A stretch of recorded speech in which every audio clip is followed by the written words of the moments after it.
Good afternoon, everyone. Welcome at the New Year's event of iShare Foundation.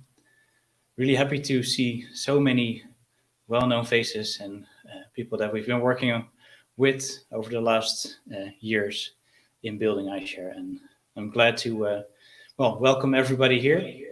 Because of Corona, we scheduled to do this all offline, of course, and hope to do it offline, but sadly we can't do that.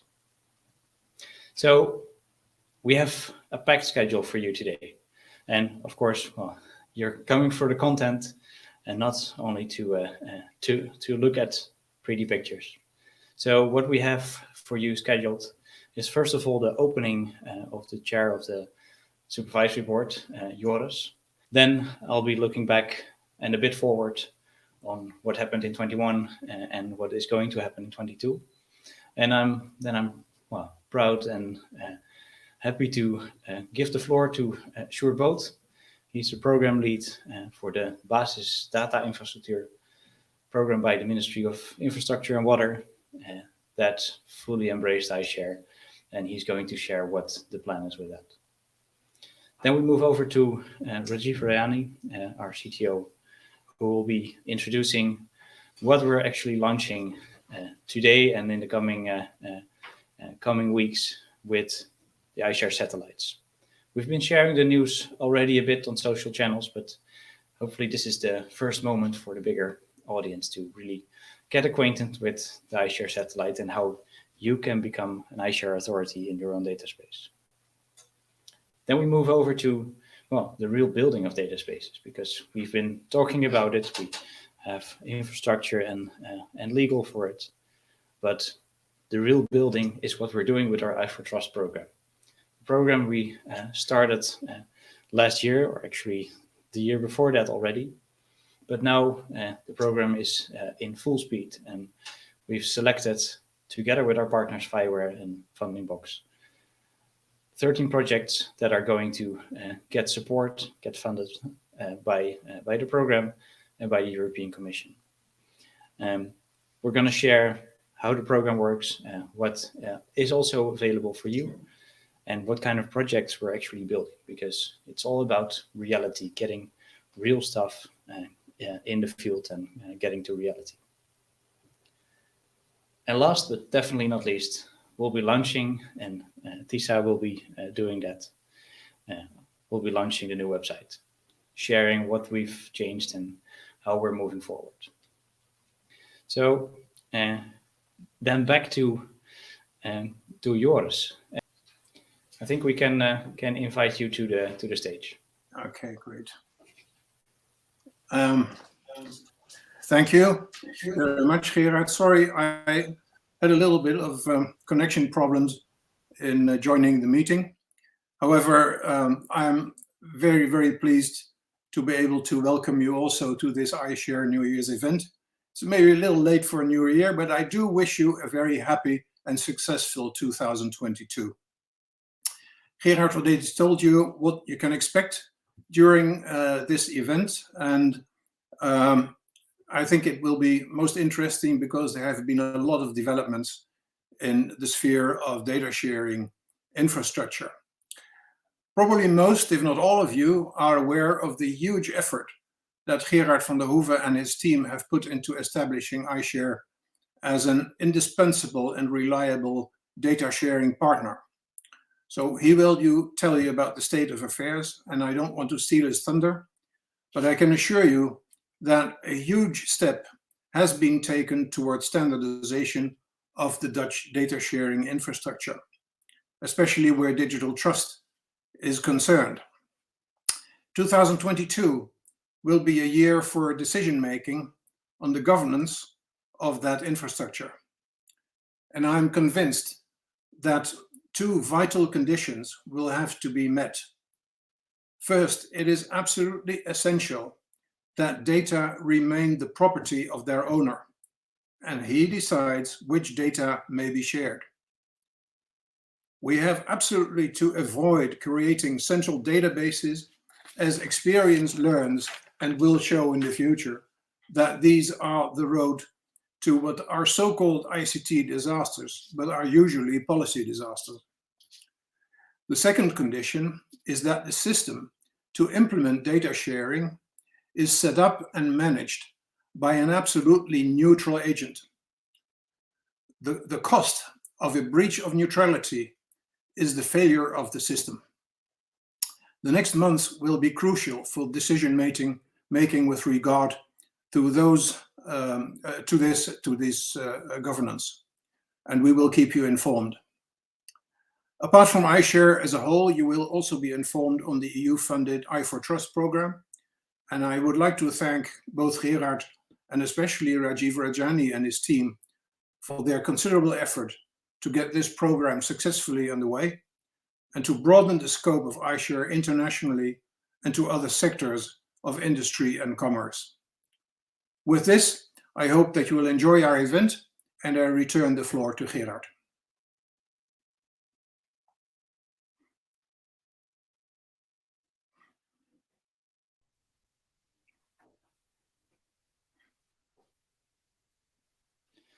Thanks a lot, Joris, and thanks for your kind words. And I think you're totally right. Governance of this trust framework.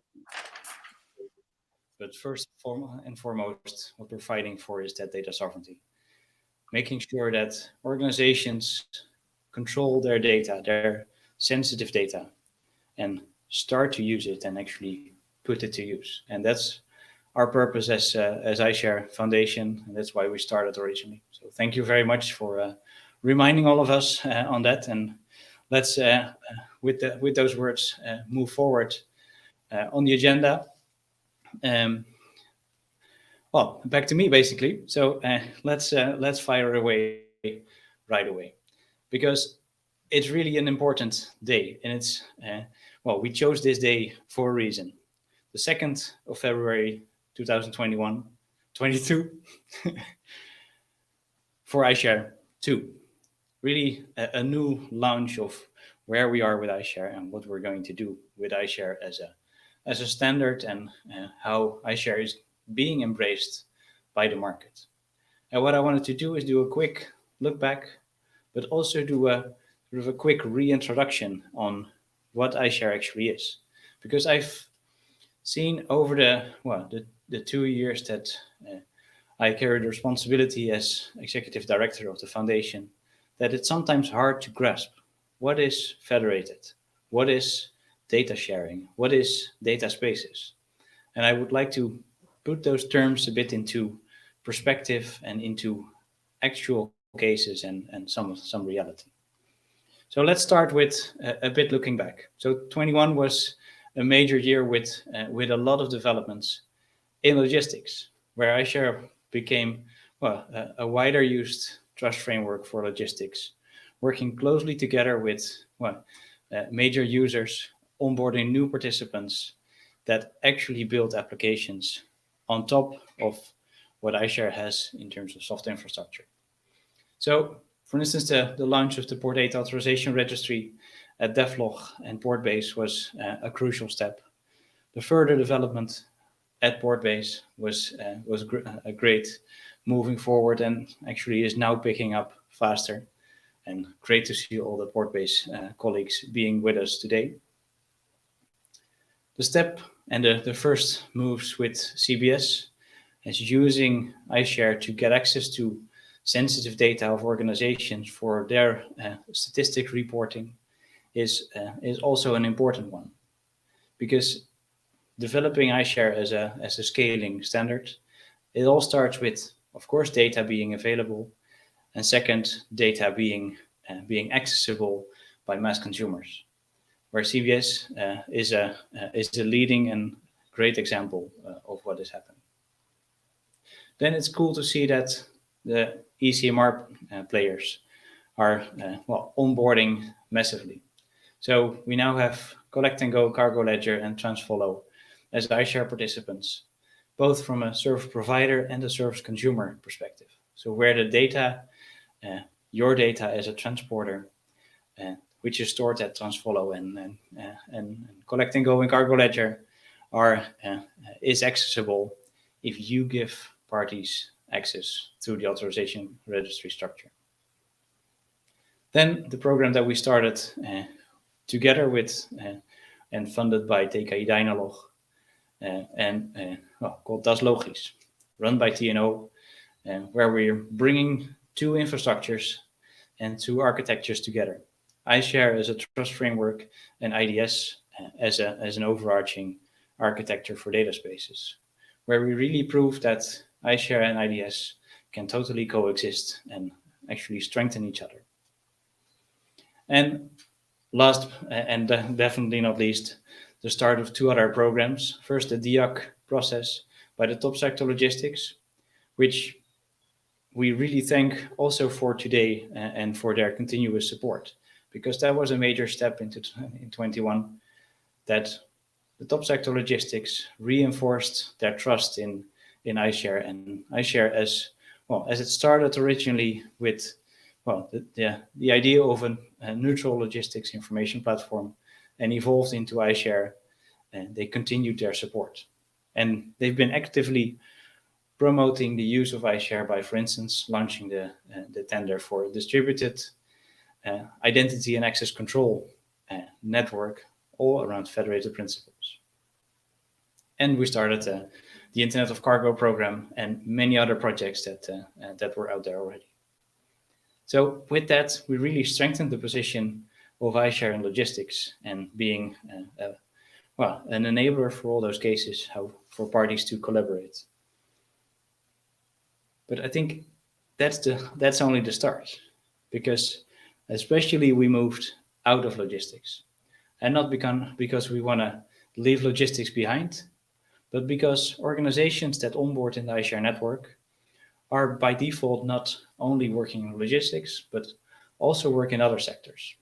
So the major examples that we have are, of course, the start of i4Trust, which we'll talk about later in much more detail, where Rajiv will explain to you what we're actually doing with that program. But I'm especially enthusiastic and super happy about the step that RVO is making with the use of iShare in the energy sector to get access to energy data and allow organizations to authorize RVO to access their energy data to prove what's happening with grant money to make the world a more sustainable place. And in that light, I think it's also great to share, and we'll share much more about that later on, is that also the Ministry of Infrastructure and Water decided to onboard and embrace iShare completely. So Sjoerd will explain that later on in much more detail. So that's the Netherlands, but we didn't stuck to the Netherlands when we flew further. So setting up and building collaborations with International Data Spaces Association, really working closely together to find and match and really strengthen each other. Working closely together with other data spaces, Data Mobilität, or Data Space Mobility in Germany, and many other areas. So we have been expanding and we're really scaling. So really proud to share that today, that we're really moving forward.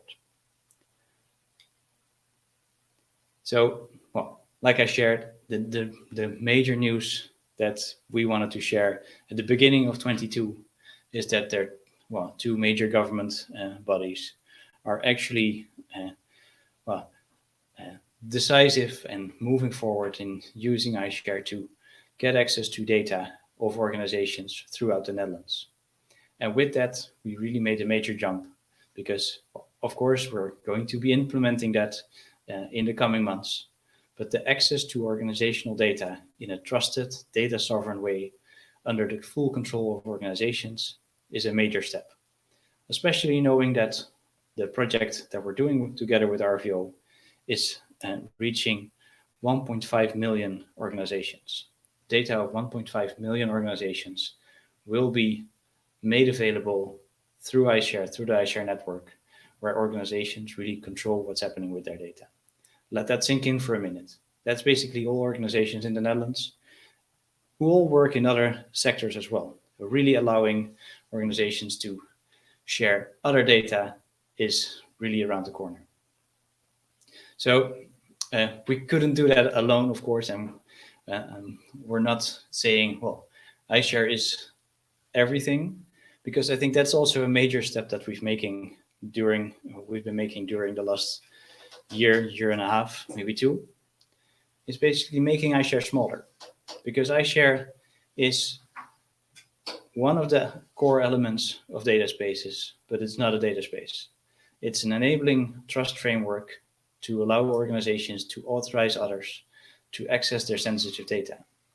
But still, there's a lot to agree on, and still there's a lot to do, because on top of that infrastructure, you need to have applications like AI and other applications that use that data. You need to have organizations around it. So that's where we need and we work closely together with partners and other standards bodies. So we're working with IDS, we're working with the Data Sharing Coalition, we're working with the AI Coalition, and many other organizations, like the team from the Open Trip model. We've been working closely together in realizing use cases like CBS, because it's all about the combination. And I'll share a bit more on that later on. Especially, I'm proud to show what we're doing with the Data Sharing Coalition, because the Data Sharing Coalition started off as the vehicle, let's put it that way, to drive data sharing across the Netherlands, especially cross-domain data sharing. And we've been working closely together to, help organizations to start to share data in a trusted way, where also the development of the use case implementation guide is really a great example how iShare can help to organize that authorization, and the Data Sharing Coalition helps to really sync and create that ecosystem around real applications. So with that, and getting to the different aspects, we're really grown to become a building block in the data spaces build-up structure. So I'm showing the model here of the Open Day project that's been executed somewhere last year to define what are the components of a data space, because you're not there with iShare alone, like I mentioned. So it's really about those four pillars: data interoperability, data sovereignty and trust, data value creation, so how to create value and make sure that that value is available to a lot more organizations, but also that governance side. So where iShare plays is especially that trusted exchange and the trust anchor in a data space, to make sure and to have assurance that parties that you collaborate with, even if you don't have a one-to-one or a bilateral agreement, you still can trust on what they do with your data. And then find what organizations are actually in that data space, the discovery part. And last but definitely not least, that governance part. So governance sounds like a vague word, but governance is really about how to make sure that you as a participant know what's happening with the structure you're working in. And I'd love to explain a bit more in a little bit. But looking at all of that, I'm really proud that we can share today that we launch the iShare distributed ledger with the iShare satellites, which will be introduced by Rajiv in much more detail later on, but which really simplifies iShare's organization as well, because you don't want to be dependent as a data space on another foundation that's doing the onboarding of your participants. No, you want to set that up yourself. You know those participants, you want to do that onboarding, but use the trust framework and standards and legal guidance of an existing standard, which is iShare. And with that, we really make it internationally scalable, which we do with the development of i4Trust, for instance. Second, the launch of the new website, and Tisa will explain all of that. We've been developing our own organization, not to become a big organization, but to be a stable force, a stable organization. But we couldn't have done that, of course, without the support of the top sector logistics and the European Commission, believing in the passion and the objective that we have. the pure goal in defending the data rights of European organizations. And with that, in the end, becoming that stable force in data sovereignty for businesses.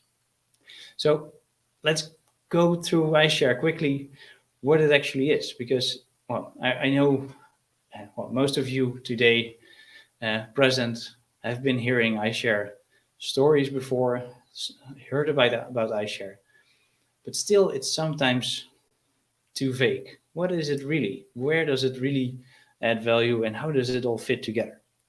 And maybe you've heard about the European Data Governance Act, and that is making a lot of things clearer already, because that European Data Governance Act is enforcing software providers and many other cloud players to give the control of their data back to their clients. That is the origin where iShare also started. So I wanted to show you step by step, by the hands of an actual case, what it actually means. So pointed a few of those things out already. Of course, data is the new gold. We all know that. And the European Commission has been driving this. And there, iShare is the trust framework and European standard and a federated register for data sovereignty of confidential business data. I think that's pretty important to let sink in. Of course, there are many use cases where data sharing is around public data or licensable data, but not confidential. iShare is about your data, which you don't want to share unless you know who's on the other side. That's what we're for. And at the end of 22, we expect to have the data of over 1.5 million organizations available. And of course, that's not all data. It's a data set that is specifically for that organization. And there are multiple data sets available around services. So with that, we can start, and we are accelerating the development of those data spaces. So we'll jump back into what governance and components we have for that later on. But the core thing is that iShare with that is not stuck to one data space. iShare Ledger is cross-cutting, is allowing data spaces in the Netherlands to work with others in Germany and in Belgium, along the same and on the same basis of digital trust, verifiable trust in all ends. Not only verifiable credentials, but verifiable authorizations. All aspects are verifiable within the iShare network, which allows organizations to really work together in a smooth way without actually knowing each other. So what I wanted to do now is to dive into one example and then give over the floor to Rajiv. So let's look at that data space. So setting up a new data space is not about the building blocks, but a data space is about an application. But to do that application in a federated way without a single platform, there you need those building blocks. As in, you need to have an agreement on what data standard, what data sovereignty and trust structure, what data value creation, and how to govern it all. And where iShare plays is that the different components that you see here. So the trusted exchange, the standard for access and usage control, for instance, by the authorization registry parties that are already iShare certified, like Port 8 and Visma Connect. Then the discovery, which is done by the iShare satellites, and that governance part. So let's look at a real use case, and that will be explained later on as well, but let's look what RVO is actually doing and how that flow works, so you understand how iShare actually is implemented. So RVO is looking for, in their responsibility to report on the climate agreement, they need to know what is the energy consumption of an organization. And let's start with the buildings of that organization. So an organization has smart meters in their building, and that smart meter data is stored somewhere already. The usual flow of an organization like RVO would be, hey, we sent you a letter or an email you need to give us reporting on what you actually do with and what your actual energy consumption is. So that would be the usual flow. Regular as always, just as in ancient times, but then you got it on a rock hammered with letters. Now you get an email, but it's still old-fashioned. With the development of iShare and with the availability of iShare for all those organizations, it becomes much more easy to access organizations' data. Because in the iShare network and in the iShare ledger, you can validate, hey, I'm looking for this specific service. And in this case, it's the energy consumption service, specifically for businesses. Is that energy consumption service available from this organization? Who is the data owner? Because his data is stored somewhere else with the energy providers.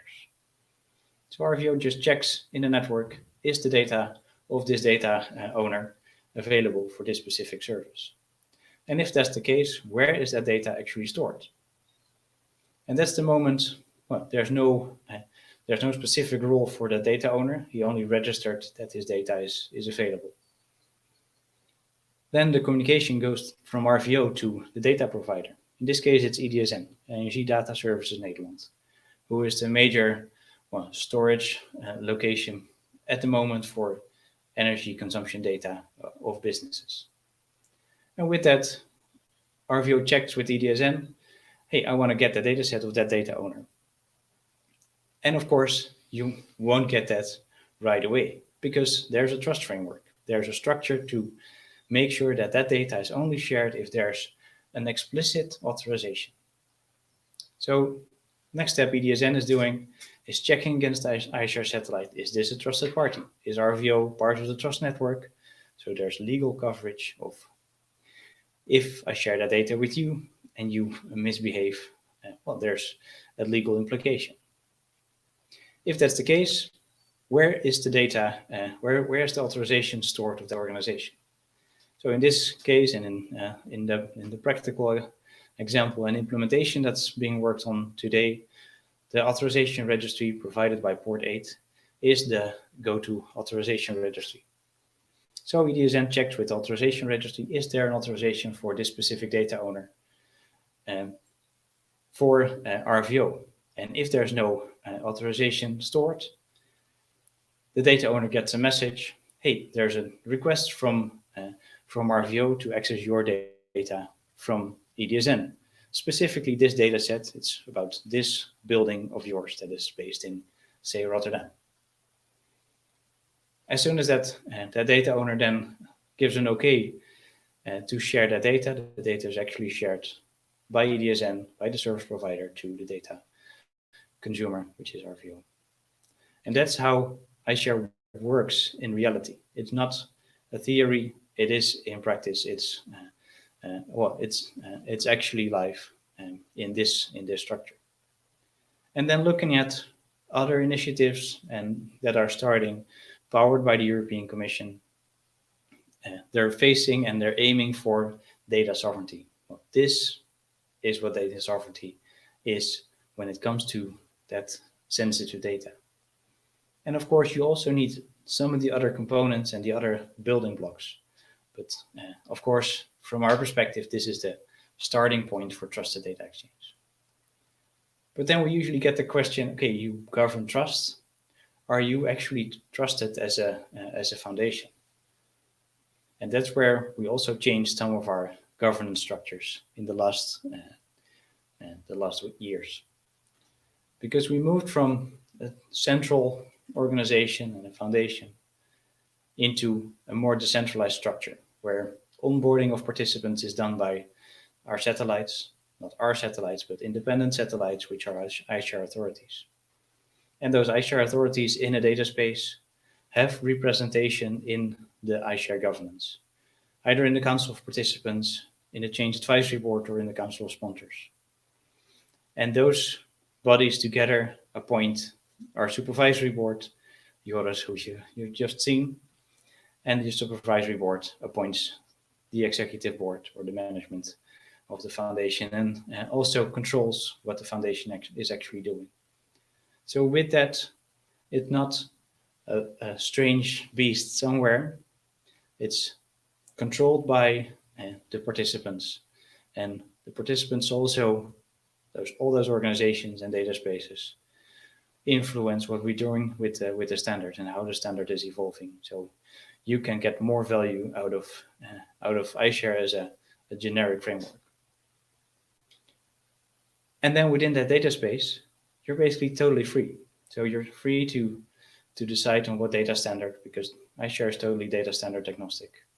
You're going to use iShare as a baseline legal framework, but you can just add your own terms and conditions for your specific data space on top of that. Later on, Rajiv will explain that how it's actually implemented, but that is so strong. So you as a data space, you run what the trust level is within your data space, but you don't have to start all over, because then you don't have cross-domain and cross-country interoperability. Now you can build on iShare as a foundation and add your own specifics to it. So with that, we really changed into a much more versatile, network-based, decentralized, federated structure for data access and data control and identities. So with that, we really built a data space for RVO, together with RVO suppliers, with the data providers, data consumers, authorization registry providers, all empowered by iShare as a standard and the iShare legal framework. So I hope that helps to get your head around what iShare actually is and how we are implementing it today, and to also understand that the fact that that framework and that standard components will be there for all those organizations is really also empowering a lot of other use cases. And we really look forward to do that this year, and really want to do that together with all of you here present. And with that, I wanted to move forward to the next slides, but thanks for the question, Susanna. So iShare is cross-cutting across sectors and geographies. And the question is iShare also suitable for intercontinental organizations? So that is a great question. So today iShare is based on EORI, which is the European identification for economic operators. And with that EORI number, parties can find each other. So that's the key identifier, which is, as you hear, the European economic operator identifier. It's not limited to European organizations, so any organization can request that EORI number, and any organization that is already doing business in Europe needs to have that EORI number already. But one of the RFCs, so request for changes that we're working on, is to migrate from EORI only into a structure that can support also identifiers from other continents and from other areas. So that is Rajiv is smiling because we really have been discussing that today and been working on it. So it's on the roadmap, and we expect to have that also as a next iteration for later on this year. But let's be clear, it's not a limitation to work in this structure today, also intercontinental. So there were projects in the making already in India, in other continents. In the US, we're working with an organization who is planning to use iShare in the US as the same foundation. So it's not limiting you today to already move forward. So maybe with that, I'm gonna close up this part, and maybe there are other questions that you wanna fire to me right away. Just use the chat. We're looking at the chat live as you see. More than happy to give a response. And while you are typing your questions, I'm going to ask Rajiv to come on stage, which is actually here at our office in Rotterdam, and we'll be moving and switching slides for a minute. So Rajiv, can I pull you over? Usually I would say give him a round of applause, but that is impossible today. So Rajiv, I just hand you the remote control.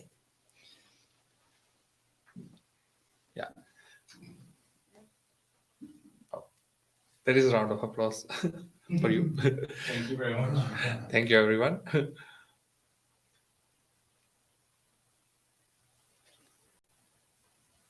Yes, a very warm welcome and very good afternoon to everyone. And thanks to Joris and Gerard for wonderful reintroduction to iShare. And now I'm going to speak about, I'll introduce you to the iShare satellite. Well, most of it was already explained to you by Gerard. So I'll just quickly go through it, and then quickly I'll show you a demo of a satellite, as in that will help you understand what kind of information we capture when we register a participant, when satellites register a participant, so that you can expect what kind of information is available to you when you join the network, right? Okay, so as the reason we started with creation of our Federation of Satellite is that we saw that we need to create data spaces, and there are multiple data spaces which are across sectors, across geographies. Also within sectors, there could be multiple data spaces. So in order to support that, and because each data space has its own variation in terms of the standards they are using and other things, because they share different types of data, and different services are being provided under the data space. Federation of the trust framework was key to enabling that. So we started with that, and iShare has a trust framework on which we are able to create data spaces and use iShare framework as a foundation for it. It was necessary in iShare that we enable it in a federated manner, so that data spaces have complete autonomy in terms of what they are doing, but at the same time they extend the interoperability and the trust to different data spaces, because we don't want to recreate the data silos that we have today, right? So there's no need to recreate fragmentation. The market of data is already quite fragmented. So we thought of, okay, let's do it like creating an interoperable trust framework, which extends across data spaces and allows you to easily scale your sharing of data and services across data spaces with this option. Yeah. So we revisited the structure that we had, and earlier, of course, we started with having a single place where you could register to become a member of iShare, but that was also to get started. And as in, iShare is not that old; it started a few years ago, and we needed to get to the market very quickly. So we decided, okay, let's just get started with a single instance, and later on tackle the issue of federation. So now we have remodeled our structure, that we replicated the registration process into satellites. So satellites are basically organizations which are responsible for onboarding participants in the network. And there is a certain process that they need to follow in order to make sure that only validated participants enter the network, so that the trust level within the network is maintained, right? The key essence, as I was explaining, the reason we did it was to make sure that interoperable data spaces can be created. So as you can see, with this step, we are able to achieve interoperability between data spaces, at least on the framework level. Yeah. These are the OpenDI building blocks model of data spaces. So we, as you Gerard already explained, that we use this as a basis, and iShare covers few of these blocks already. And we always say that iShare can be used as a foundation on which you can add your own customizations to create your own data space. so that at least on the base level where there is interoperability, because it is based on the same foundation and same framework, whereas it caters to the needs of the participant of the data space on the specifics like the data models, the data standard, the exchange standards, marketplaces, metadata discovery, value creation, and so on and so forth, right? I'll skip through that slide. And now let's quickly jump to the demo. Just give me a minute while I switch the screen.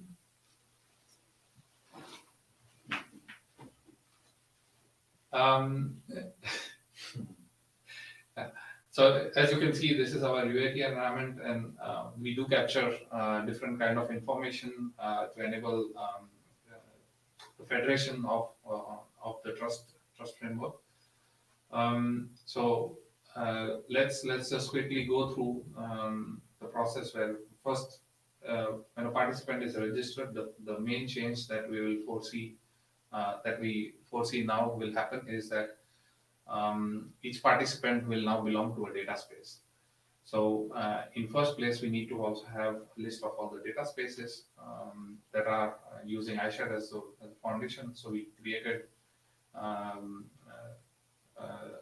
recording mechanism to create data spaces in the satellite. So once we create a data space and a satellite attached to it, that satellite could register participants to that data space specifically.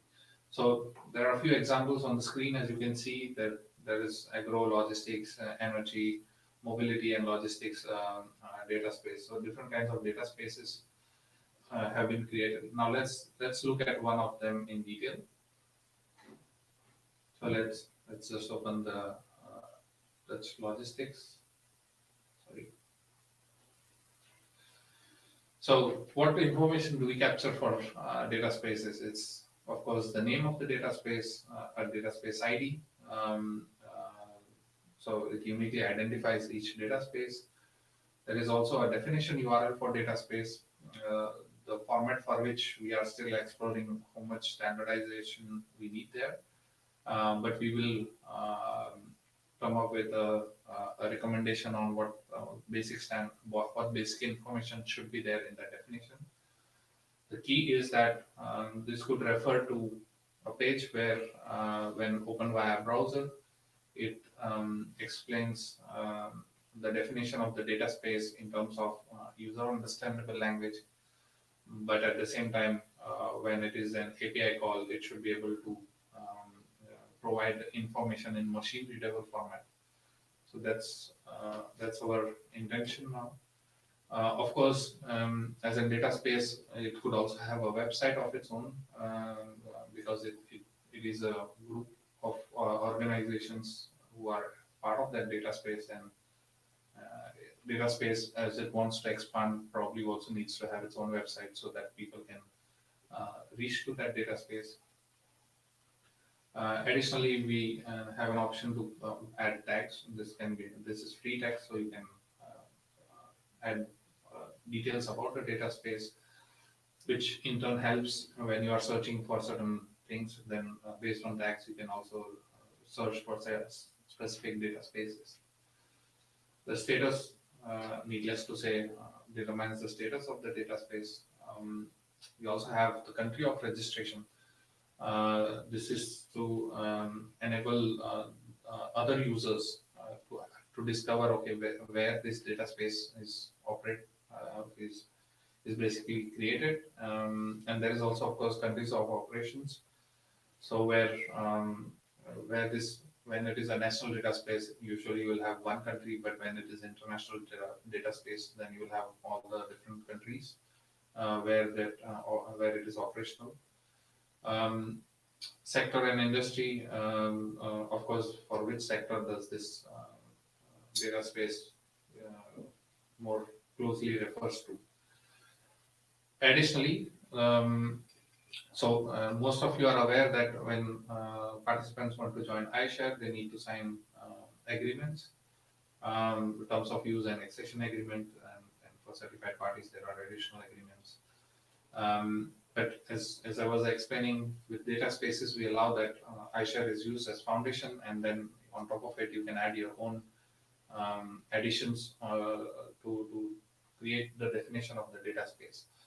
And to further extend the possibility of the contracts that you sign with iShare and have additional clauses added to those, you can also have data space specific agreements created, and you can list them here so that when a participant joins the data space, which we'll see in a minute, they are able to also specify that they have signed to this agreement as well, which is data space specific. Maybe one small addition to what Rajiv is saying: those terms and conditions and the terms of use for iShare generic don't have to be signed directly with the foundation. The satellite is a full authority who can sign on behalf of the total network, on behalf of the foundation. That exactly we will see when we are registering a participant. So let me just quickly go back. So now let's just look at the participant. Say we are looking at this participant. I've already filled this. We can also create a new one, but okay. So the details that we capture about a participant is, of course, the party ID, as explained by Gerard already. We currently use EORI for identifying a participant in iShare. Of course, with the need and with feedback from a lot of participants, we understand that EORI may not be sufficient in terms of when, especially in the global terms. So we are currently exploring a different identifier which may replace EORI. Party name, the name of the organization, the legal name, the date when they joined, and until when their adherence is. So it can be early thing. The status of the participant, the capabilities URL, which is where they publish all the data endpoints, like when they are service provider. Like Warehouse 13 is an example of service provider. So it lists down all its data services at the capabilities endpoint. And here you can see which satellite registered this participant specific, right? Some kind of participants, like entitled party, they also have authorization registry associated with them, so that they can authorize another party using that authorization registry.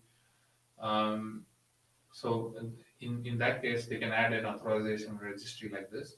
So it's just a matter of selecting an existing authorization registry, providing the URL, and also it can be that a participant can specify separate authorization registry per data space.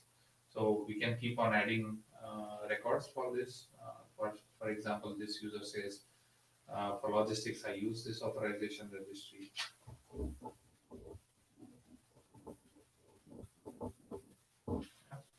I'll save it, and then I can add another one for a different data space, for example, when I have that. So when we have more authorization registry, I can specify it for per data space. If I don't specify the data space, then it is assumed that it means it is across different data spaces. I use the same one.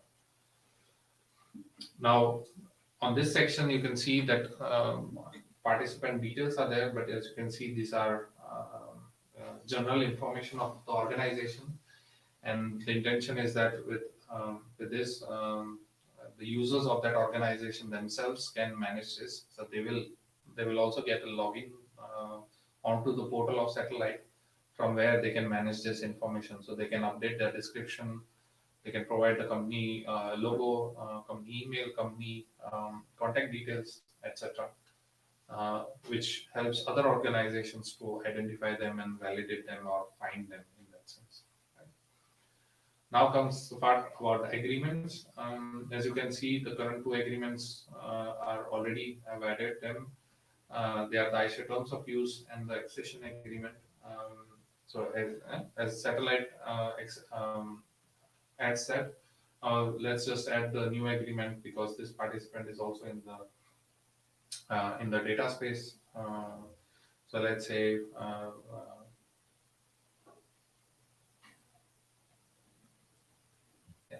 so let's select the data space type. Yeah. So when you select a data space, you can see the agreement of that specific data space.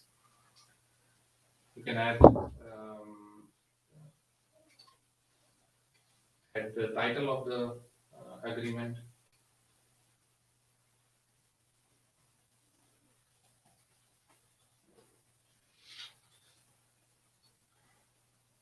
Signed. You can set the expiry date based on the agreement's expiry date, for example.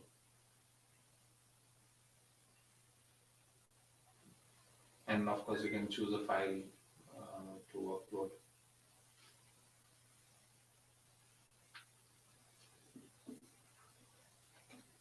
So it should be a file, a signed contract PDF, and hash of that signed contract is stored, which can be later used for validating the certificate later on, or the agreement later on. The certificate, as most of you are aware, for joining iShare and using the framework and identifying and authenticating yourself to other participants, especially in machine-to-machine or two servers talking, you need an EIDAS certificate or similar certificate to prove that you are the holder of that organization, and you digitally sign the tokens and the data that you will share with other participants. So we do register some basic details of the certificate. So we can add a certificate and we store the subject name and some details about what kind of certificate it is and what is the validity period for it. And last but not least, what is the role of that organization that we have added right now? So here you can see a service provider role is there. An organization in iShare terms can play multiple roles themselves. So you can also add more roles than one role. It can also be like a service provider, but as well as service consumer, for example, so that other participants can know what roles this participant plays, and based on the role, they can expect what kind of capabilities it may have, or whether it will connect to you or you are going to connect to them. Right. So the roles also captures the legal adherence and the compliancy at that specific role level. And this is how we are able to capture the participant details. This is it for the demo. I'll switch back to my presentation now.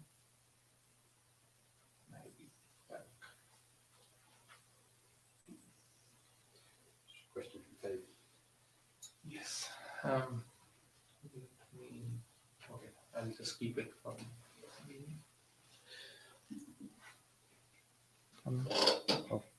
video. Yes, I'm back, and I already see a question. Yeah, compliancy verification. So, okay, I'll read out the question. Can you elaborate on compliancy verification activities that have to be carried out by Satellite?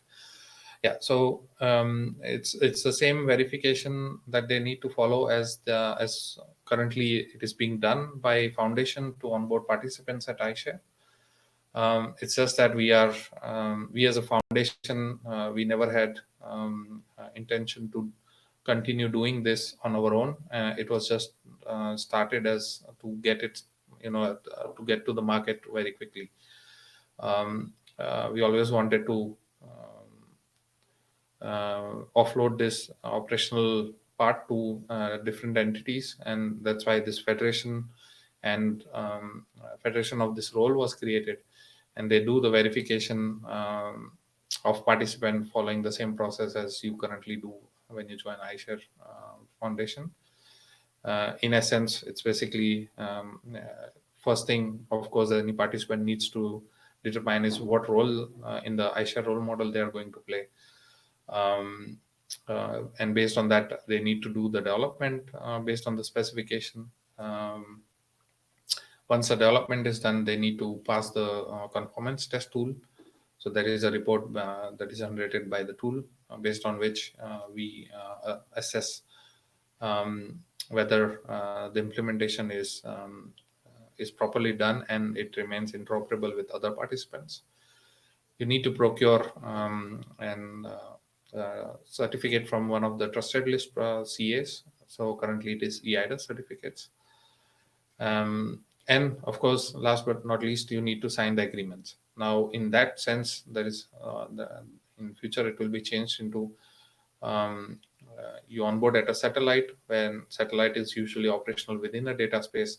So you sign the agreements that you sign today for iShare Foundation, and additionally, if the data space has more agreements, then you also sign those agreements, right? So these are the basic steps you need to follow, and these are the verification.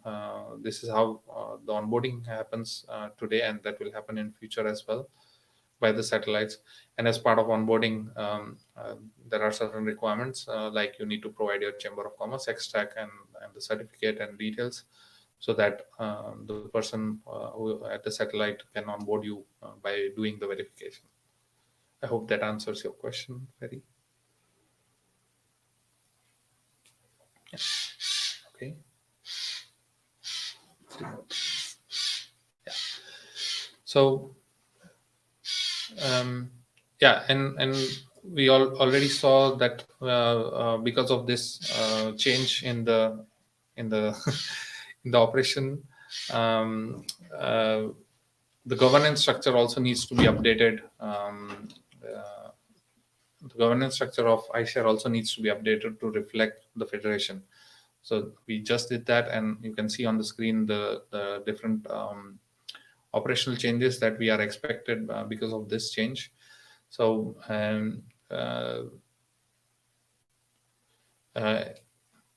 every, sorry, let me go back. Sorry.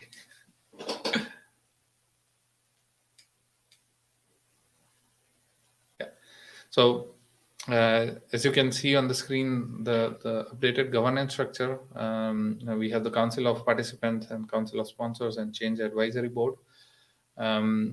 Because we only were operating in a single domain currently, there was only single need of it. But with Federation, there will be multiple data spaces, and each data space having its own governance.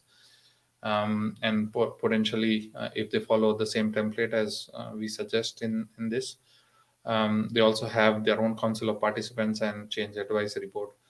So irrespective of whether they have the same boards or not, representation from each data space is expected back into the Council of Participants and Change Advisory Board of iShare Foundation, which of course always provides us the advice and feedback in terms of how fit is the framework to their needs, and what future changes they need in the framework, so that it benefits not only them but on a larger scale, right? So with this change, yeah, that's the updated governance structure.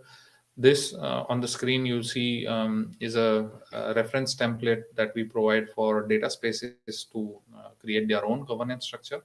Of course, data spaces can choose their own structure, but if they don't want to reinvent the wheel, they can use an tried and tested model for that.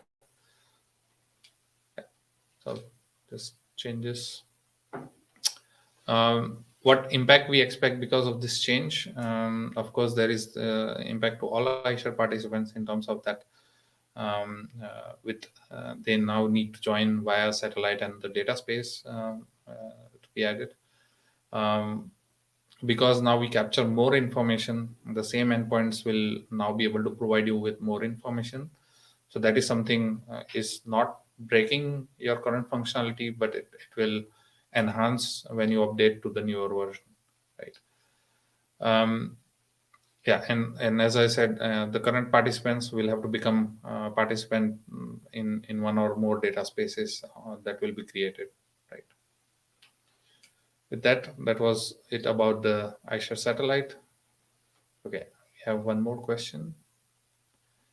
Is an iShare recognized satellite data space also an EU recognized data space? Good question. Yeah.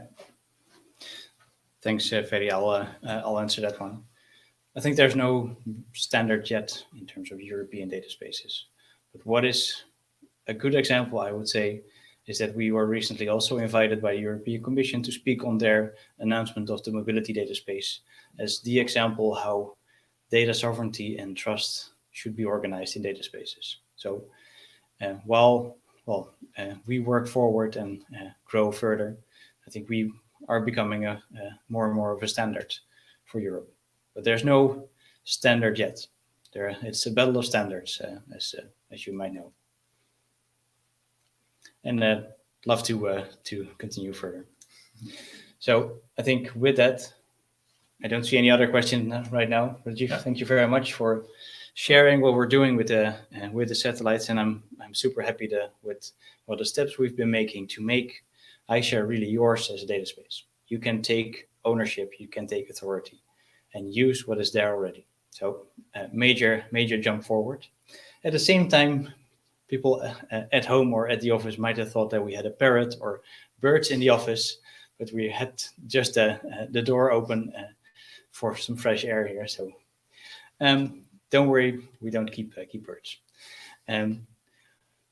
With all of that, I sort of mixed up the schedule, but maybe after all it's a good thing, because now you've seen from Rajiv what that satellite actually is.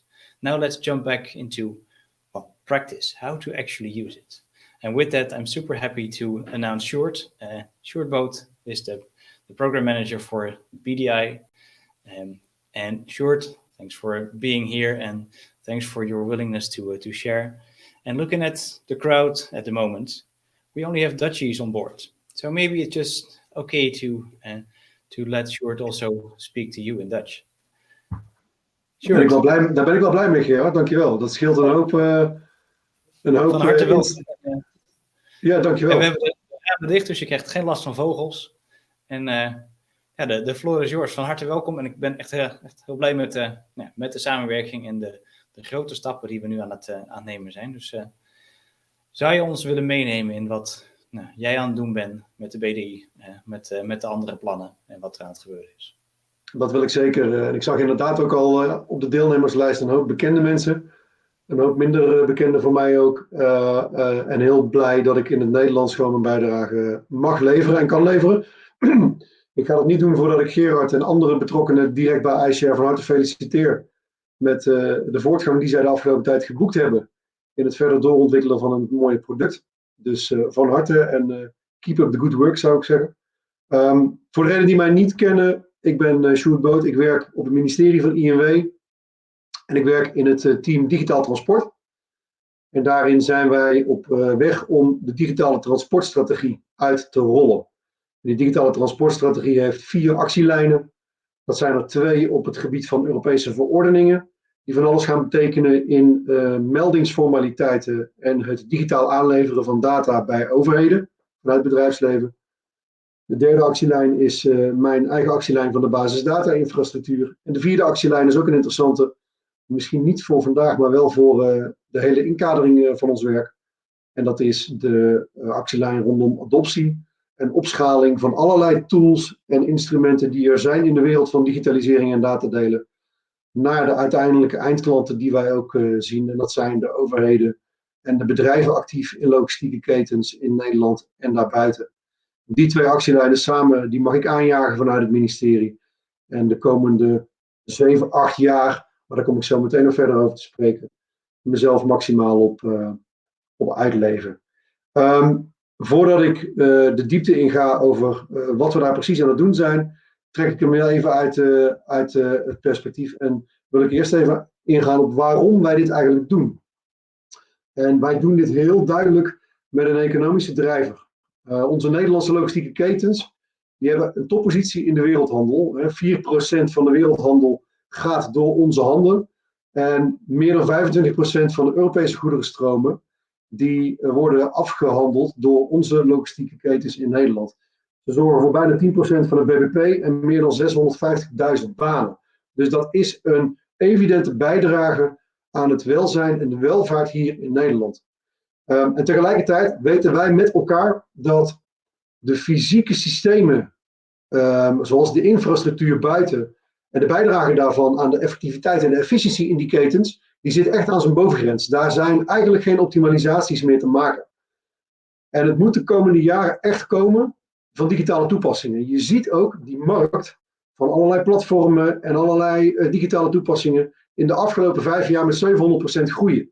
Dat zijn geen misselijke cijfers en dat bevestigt alleen maar dat digitaal en data niet eens de toekomst is, maar echt al gebeurt. Dat vraagt niet alleen gebruik van de tools die er zijn, maar het vraagt ook om datagedreven werken bij al die ketenpartners. Real-time beschikbaarheid van betrouwbare data is absoluut essentieel om regie op ketens te kunnen blijven voeren. En die ketens, dat weten wij met elkaar, bestaan voor meer dan 80% uit midden- en kleinbedrijven. Ja, er zijn grote bedrijven, ja, er zijn koplopers in de wereld van digitalisering en datadelen. Maar 80% zijn gewoon midden- en kleinbedrijven. Daarvan is 10% zodanig gedigitaliseerd dat zij datagedreven kunnen werken. 90% is dat niet. En dan willen wij digitale toepassingen daadwerkelijk het verschil laten maken. Dan hebben we niet alleen een uitdaging in de tooling en in de toepassingen, maar zeker ook, en misschien is die nog wel groter, in de volwassenheid van ons bedrijfsleven en ook van onze overheden. En we kijken daar ook zeker zelf in de spiegel. Wij moeten ook stappen maken. Dus onze missie is heel duidelijk. Wij willen naadloos data delen en volledige en gestructureerde digitalisering in het multimodale goederenvervoer en een toekomstbestendige digitale infrastructuur voor een vlot en veilig en duurzaam Nederland. Niet alleen Nederland, maar ook met onze handelspartners.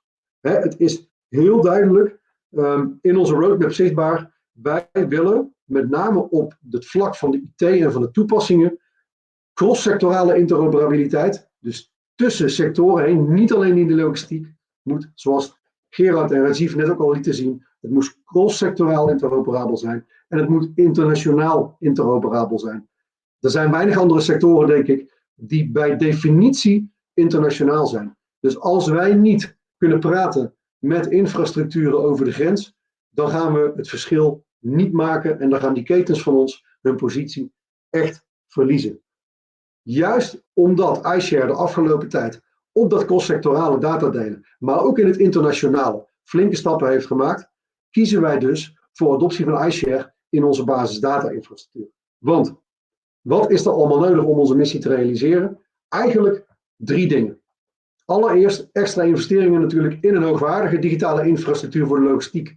Dat is een gericht programma waarmee we een basisdata-infrastructuur gaan realiseren. Ik kom daar zo meteen wat uitvoeriger op terug. Op die basisdata-infrastructuur, zeg maar het digitale fundament wat we willen storten, daar moeten enkele generieke services ontwikkeld worden die direct heel veel waarde gaan toevoegen aan enkele kernprocessen op goederenstromen die door onze Nederlandse logistieke ketens heen stromen. Wij pakken heel duidelijk een mainport perspectief en een achterland perspectief om een kickstart te geven aan dat datadelen. Tegelijkertijd, en dat is het derde hele belangrijke, moet het bedrijfsleven die actieve ondersteuning gaan krijgen om stappen te gaan zetten op die ladder van digitale volwassenheid en die digital readiness. En die inzet die moet wat ons betreft zo dicht mogelijk op die werkvloer gaan plaatsvinden. Dus de gap die er nu is tussen tooling en IT en systemen en toepassingen versus het daadwerkelijke gebruik in de praktijk, in die ketens, in die bedrijven, die gap moeten we echt gaan verkleinen. Dus dan gaat het over kennis delen, maar niet alleen kennis delen via allerlei campagnes. Het gaat er met name om dat we ervaringen van koplopers in die sector en die collega's in die keten, dat we die op een regionaal niveau echt zichtbaar gaan maken. De collega's die hun andere collega's vertellen, joh, hier zit die meerwaarde van datadelen. Dan kan die houding van bedrijven jegens de kansen die digitalisering biedt gaan veranderen. En dan kun je het bijpassende gedrag gaan krijgen en een fundamentele andere inrichting van informatiestromen in die logistieke ketens. Die 3 dingen zijn ontzettend belangrijk als we kijken naar de missie die wij hebben. Nou, als je dan vervolgens gaat inzoomen, en dat wil ik heel even graag doen, eigenlijk gaat het infrastructuur, architectuur, een aantal services en de digital readiness. Dat zijn de 3 grote looplijnen als je kijkt naar onze strategie. Op het niveau van de infrastructuur en de architectuur. Ik denk dat daar de meeste interesse ook voor vandaag, als ik kijk naar de deelnemers aan deze bijeenkomst, vanuit gaat. Dan gaat het om referentiearchitectuur. Wij kiezen een federatief datadeelperspectief voor die infrastructuur. Geen grote nieuwe systemen die vanuit Nederland of misschien zelfs wel vanuit Brussel worden gebouwd en over de wereld worden uitgestort. Dat is niet de toekomstbestendige digitale infrastructuur die wij willen realiseren.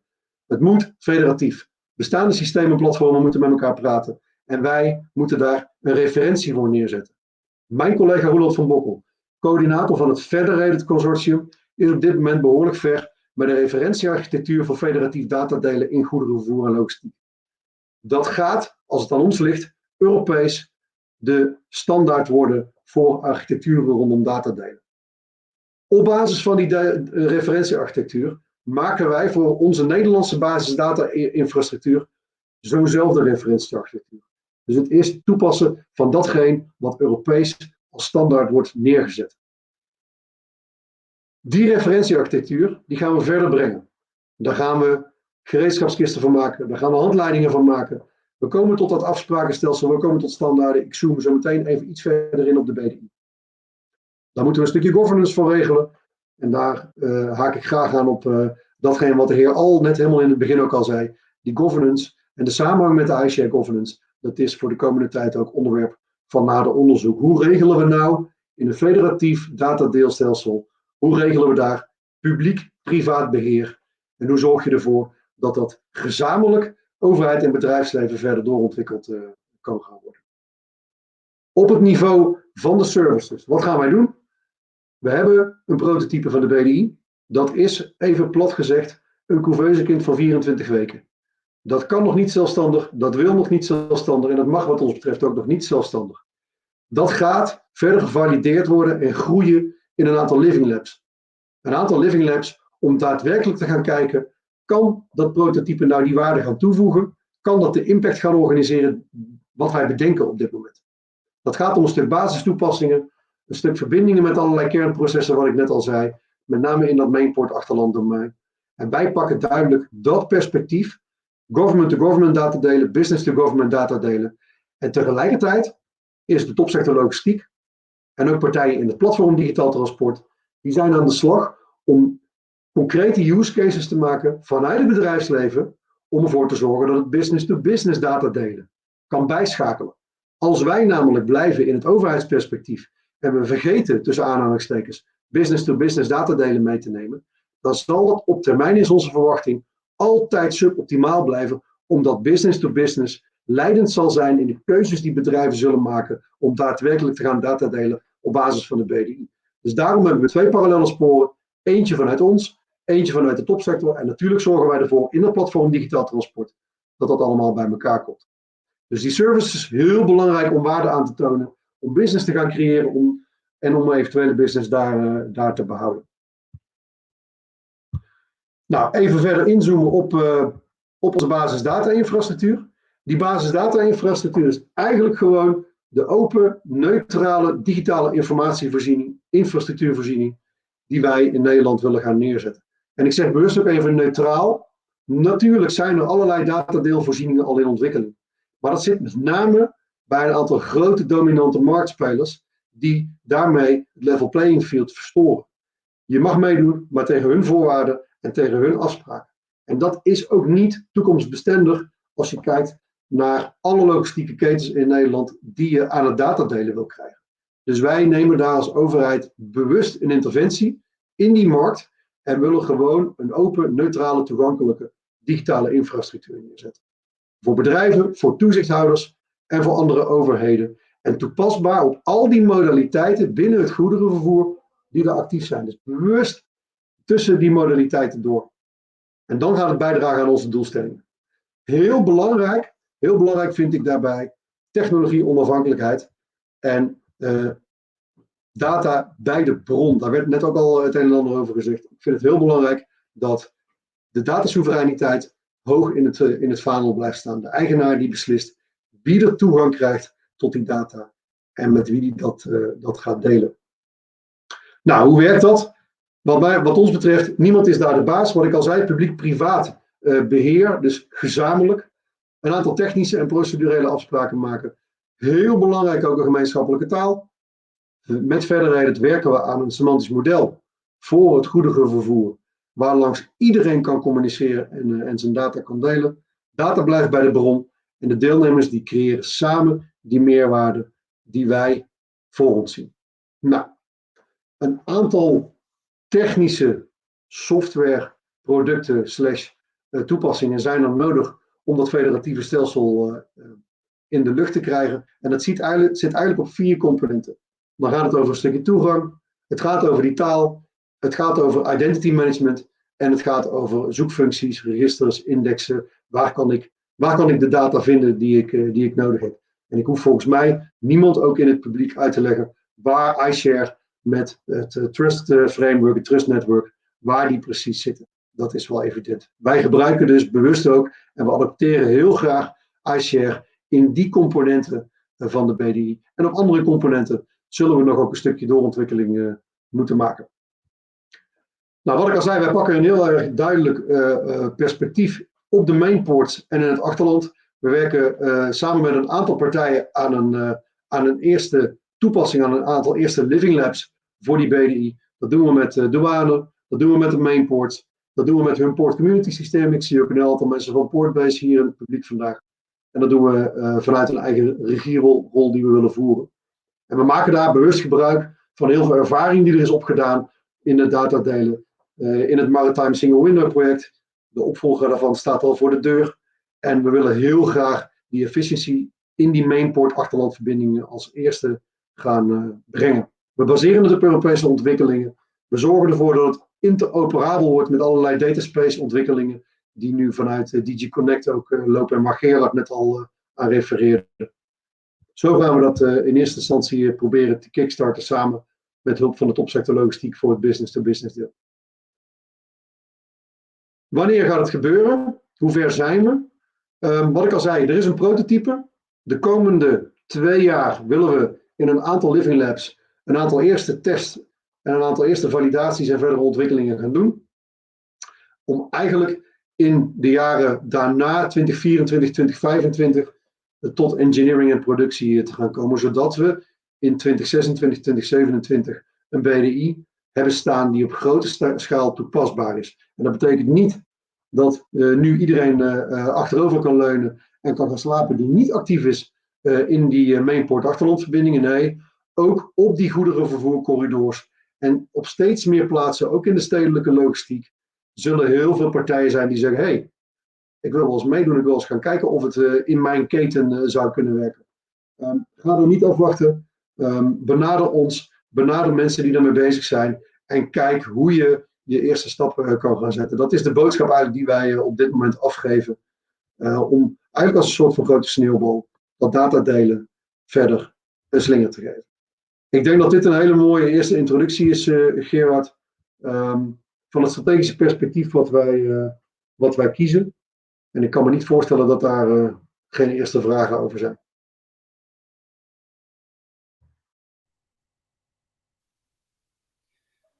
Dankjewel, Sjoerd. Fantastisch gaaf dat je het zo deelt, dat het nu echt gaat gebeuren en we echt grote stappen aan het zetten zijn. Dus echt heel blij dat je het zo deelt. Misschien zijn er vragen uit de groep. Ik zag eigenlijk alleen maar bevestigingen binnenkomen in de chat. Oké, heel mooi. Heel goed. De methode, datasoevereiniteit, datacontrole en data bij de bron houden is de kern van gefedereerd. En zo is het natuurlijk zeker. En wat je zei, er is een eerste pilot. Laten we ook echt gaan volop samenwerken en dat doen we. Om dit gewoon op de grond te krijgen in de realiteit. Want Ja, precies. Ja, nou Gerard, als je me toestaat, er is volgens mij wel een vraag gesteld over personenmobiliteit en soortgelijke stelsels. Het is misschien goed te benadrukken dat wij niet alleen intern INW, dus binnen ons ministerie, maar ook daarbuiten echt bewust ook de samenwerking zoeken met allerlei ontwikkelingen rondom dataspaces in het mobiliteitsdomein. Ik heb toevallig net voor deze bijeenkomst ook met mijn collega's gesproken.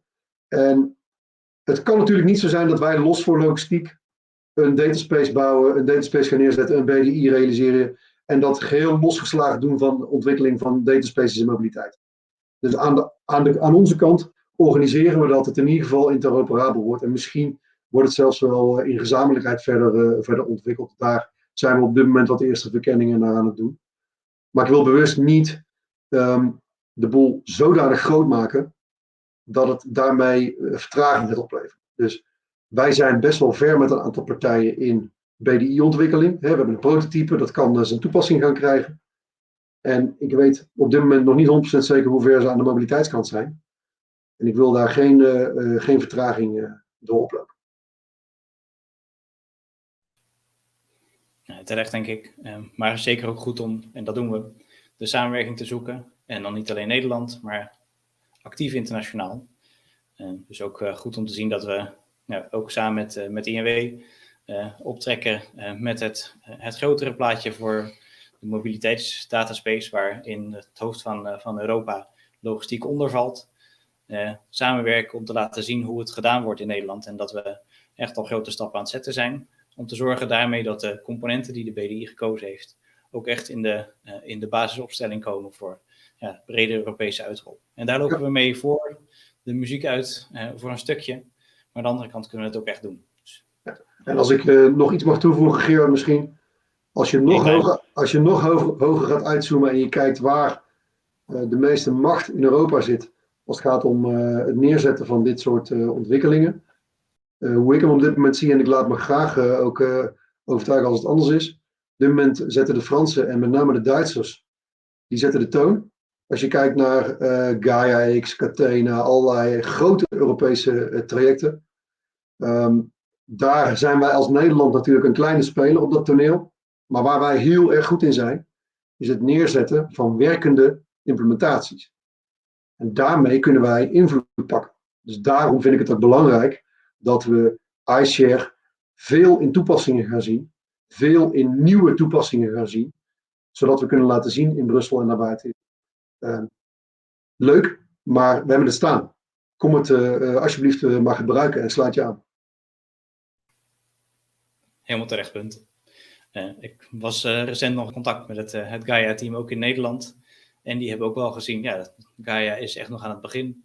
En iShare heeft het staan. Dat kunnen we echt nog op veel meer plekken. En zeker door deze samenwerking en de samenwerking met RVO gezamenlijk naar buiten brengen. En delen wat er staat. En daarmee datasoevereiniteit in Europa versnellen. En laten zien dat het nu al kan en niet over zoveel jaar. Exact. Top. Sjoerd, dankjewel. Dank voor jouw duidelijke verhaal en dank voor je duidelijke statements ook. Vind ik natuurlijk fantastisch om te laten zien aan de grotere groep. Wij kiezen voor iShare in de basis. Dat is wat echt nu het verschil gaat maken en waarvan ik al zie bij veel partijen in onze directe omgeving dat dit echt het kantelpunt gaat zijn. We hebben lang geknokt om iShare te laten zien en te bewijzen dat het een standaard is. Vanuit de sector gebouwd natuurlijk, gebouwd op de principes en de uitdagingen van deze sector. Maar gaaf dat we het nu echt gaan inzetten. Eindelijk gewoon vol gas. Ik heb er zin in en ik kijk uit naar de nauwe samenwerking in de komende tijd. Die we al hebben natuurlijk. Maar dank voor jouw tijd hier en je toelichting en je verhaal. Graag gedaan. En dan ga ik daarmee door naar waar we nog meer dat praktisch aan het doen zijn. Dus dank Sjoerd. En inderdaad, ik zie het applaus binnenkomen van alle kanten. Goed om dat zo ook digitaal te doen. Dankjewel en wij spreken elkaar heel snel. Zeker wel. Nou, duidelijker en praktischer gaat het niet worden. Maar we gaan toch nog een stap verder wat we aan het doen zijn met iForTrust. En daarom ga ik weer omschakelen naar het Engels. Want ons iForTrust-programma wordt getrokken door Rajiv. En Rajiv zal in een aantal slides uitleggen wat iForTrust is en wat het doet, wat het betekent. En hoe we daarmee dus ook heel praktisch database toepassingen aan het bouwen zijn. Dus wederom niet theoretisch exerceren. Nee, iShare benutten, componenten benutten die er al zijn en realiseren. That's why I'm switching to English now. And Rajiv, I want to invite you to the stage, although it's just the office in Rotterdam, but a virtual stage, and I'll get the slides up for you. Yeah. Yes, thanks a lot, Gerard. Yeah, and very nice presentation from Sjoerd.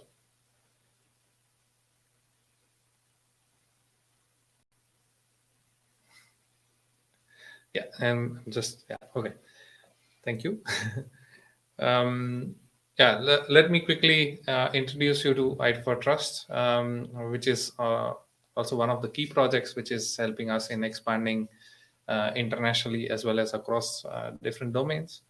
And this is, of course, a project under a European Commission funded by them under the Horizon program. Together in this project, we have two partners, Fiverr Foundation and Funding Box. So in this project, what we are providing is that a ready template to create a data space based on Fiverr technologies and iShare as the trust framework behind it, in essence. So let me just quickly get started to it. I'll just briefly introduce what is iForTrust, but I gave you a brief introduction to it.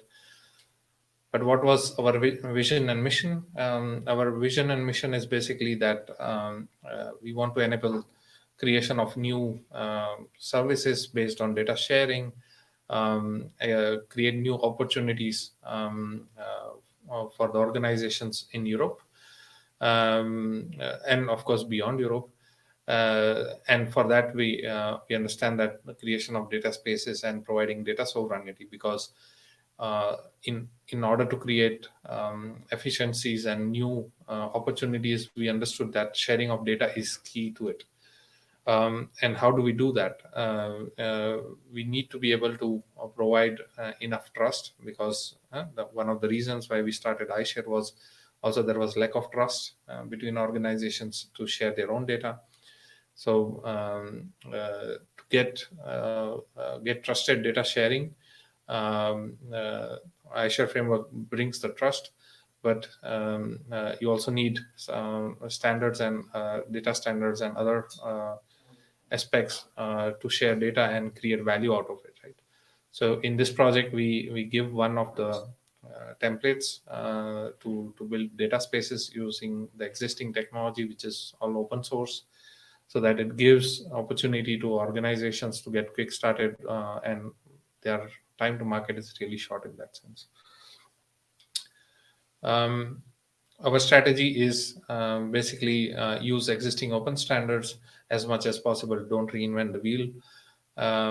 Based on the trust framework of iShare and the open source technology, proven technology of Fiverr Foundation, combining them and mapping them out against the OpenDI building blocks, we are able to provide a full-fledged solution to create your data space based on this framework. But our idea is that not only we want to this as a solution to get you started, but also create a community which is continuing beyond the project scope and continue to develop and further evolve, right? So as you can see that in the center, we have this iForTrust community, which we expect that it will be continuing to exist even beyond our scope of this project. And they require support from us, then we are able to provide that support also in the future. But as of now, the current strategy is that we are the technical partners, iShare and Fiverr Foundation. We provide all the technical support, and also on the framework and governance aspect, we provide the support. Then we also have the community support, the tooling for, or the platform for which is provided by Funding Box. And using that Funding Box platform, we are able to connect a lot of organizations with each other and draw synergies between them, so that we can continue this community even beyond the scope of this project, as I was explaining.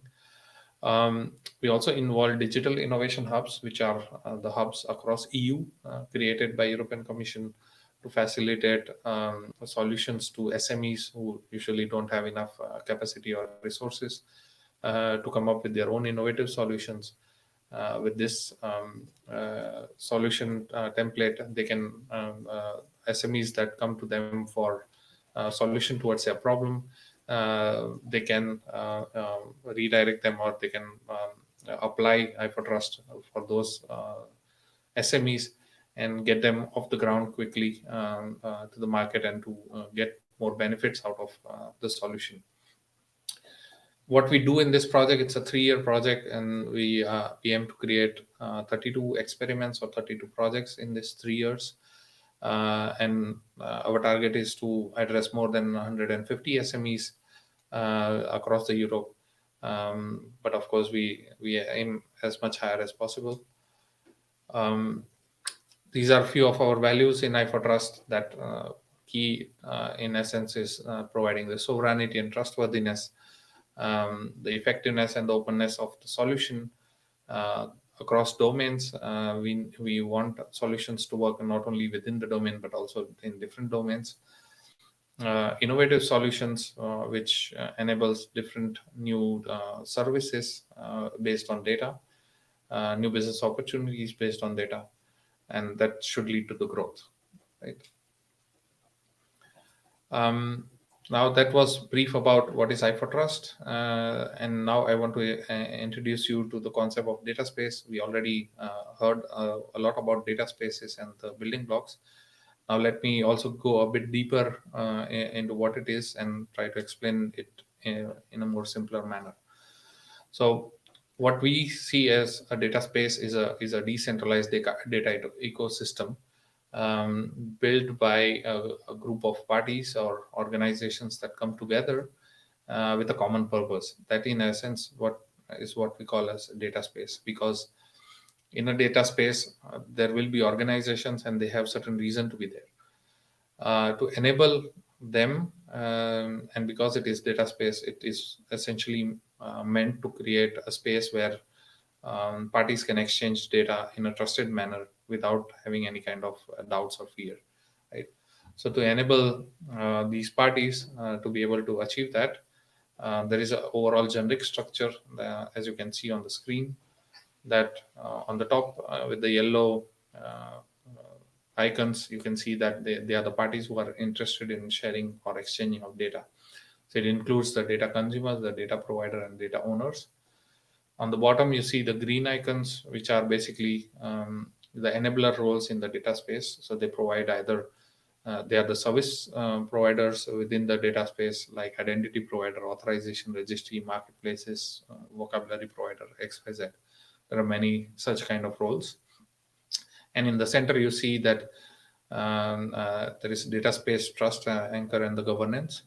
So it's every data space, we expect that it will have a trust anchor or trust provider who acts as the neutral organization which is responsible for onboarding and safeguarding the interest of all these participants in the data space, right?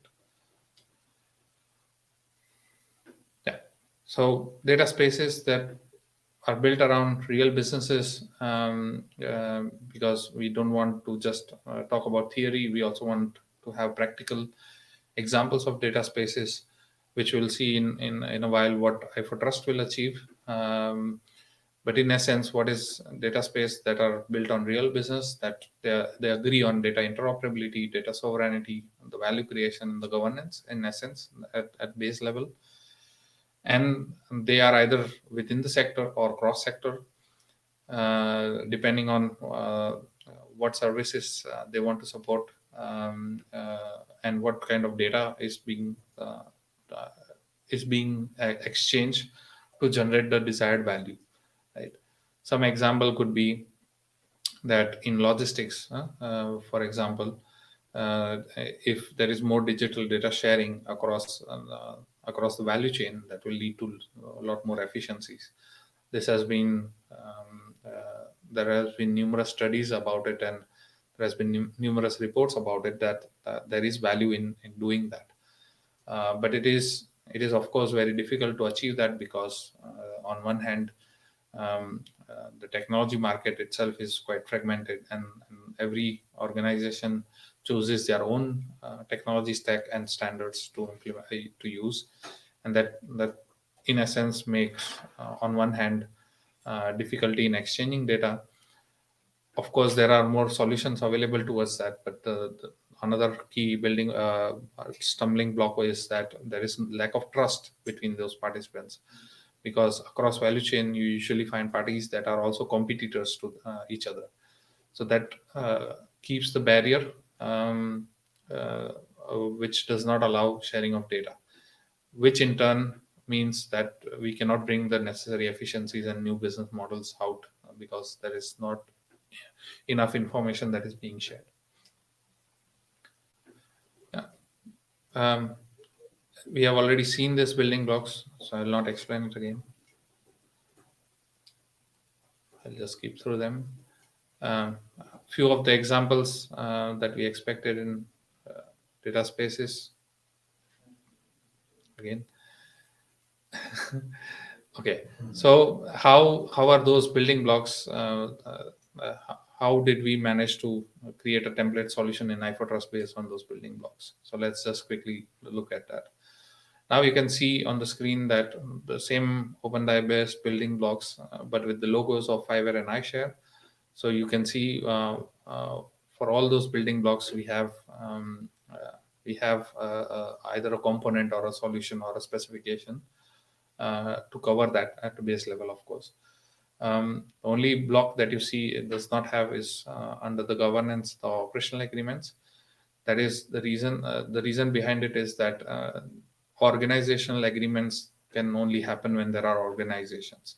So when data space is in the making by a group of organizations, at that moment only that particular block can be realized, right?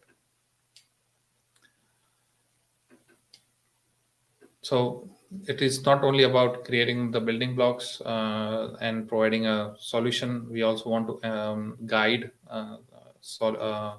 organizations in implementation, so that they become the lighthouse projects for future references, right?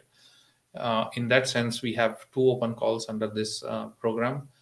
One open call was already done, and the projects chosen out of that, the winners of those first open call have already started working on the implementation. And there will be a second open call, which we will announce in May. So keep an eye on iFortrust website and communication channels, so that you don't miss, if you have missed the earlier opportunity, you don't miss another opportunity. But in essence, we have in general, overall 3.2 million equity free funding that we give out based on these 2 open calls. And the winners who are selected, they go through a 9-month mentoring program where experts from iFortrust partners are guiding them throughout the project. Who we are looking for, all the SMEs and slightly bigger companies by definition of European Commission, they are all eligible, as well as the DHs, to form a consortium and apply for this open call. They can be in any of the EU countries or associated countries as under Horizon program. And we need at least 1 DH and 3 SMEs in general for application. Experiments that we are looking for are primarily oriented towards sharing of data, and how does sharing of data enable these organizations to improve their businesses or explore new opportunities or grow their businesses, right? there is a list. There is a proper selection procedure, which is already taken for first open call, and a similar process will happen for the second open call. It's just a basic check of all things based on eligibility and the legal checks about the organizations participating, of course, and the evaluation by the experts on the proposal itself. So this is an example. This was the timeline of the first open call. Well, we started already since March about communicating, March last year, about communicating about the first open call, and we opened the open call in month of May. It was closed. The closed for receiving applications in October, and in January now we have already begun with the experiments. Somewhat similar timeline we can expect for the next open call. The difference might be that we may still open the call in May, but we may close it a bit earlier, say in September, and start the experiments say by the end of the year. That's what is expected.